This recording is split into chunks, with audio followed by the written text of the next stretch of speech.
After Winona Ryder and Johnny Depp called it quits in the early 1990s, the Stranger Things star went into a dark place and struggled to see herself as someone who deserved kindness and love.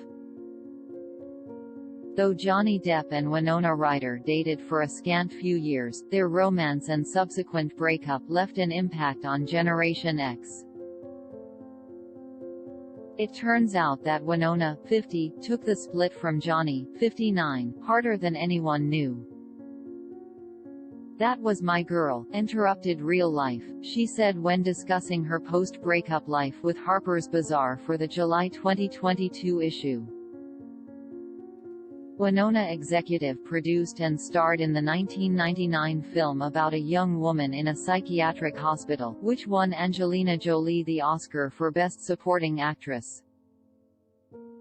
"I remember, I was playing this character who ends up getting tortured in a Chilean prison, in the 1994 drama The House of the Spirits," she tells Harper's Bazaar, crediting an incredible therapist for helping Winona to imagine being gentle to a younger version of herself. "I would look at these fake bruises and cuts on my face, from the shoot, and I would struggle to see myself as this little girl.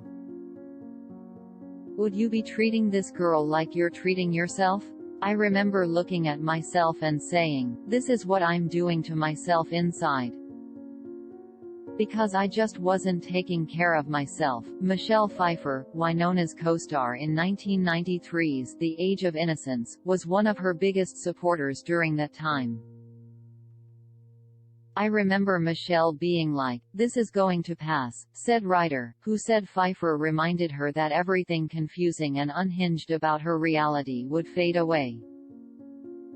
"But I couldn't hear it," said Ryder. "I've never talked about it," she adds. "There's this part of me that's very private. I have such, a place in my heart for those days. But for someone younger who grew up with social media, it's hard to describe." For the past decade, Winona has been involved with the fashion designer Scott McKinley-Hahn, 51. Her relationship with Johnny was also recently brought back into the spotlight in light of his defamation trial against Amber Heard. "I wasn't there, I don't know what happened," she said when discussing Amber's domestic abuse allegations. "I'm not calling anyone a liar. I'm just saying it's difficult and upsetting for me to wrap my head around it. Look, it was a long time ago, but we were together for 4 years, and it was a big relationship for me. Imagine if someone you dated when you were, I was 17 when I met him, was accused of that. It's just shocking. I have never seen him be violent toward a person before." Depp and Ryder first met at the 1989 New York premiere of Great Balls of Fire, the Jerry Lee Lewis biopic starring Dennis Quaid. They began dating a few months later after a mutual friend introduced them. Ryder was 17 at the time, Depp was 26. In 1990, Johnny proposed to Winona just 5 months into their relationship. "I'm being really honest with you when I say that there's been nothing ever throughout my 27 years that's comparable to the feeling I have with Winona," he told Rolling Stone in 1991. "It's like this weird, bounding atom or something. You can think something is the real thing, but it's different when you feel it.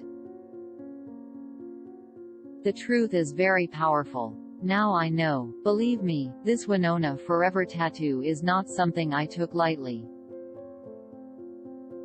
Her eyes kill me." In 1993, the two broke it off. In the months after the split, Johnny had his Winona Forever tattoo altered to read, Wino Forever. Quote,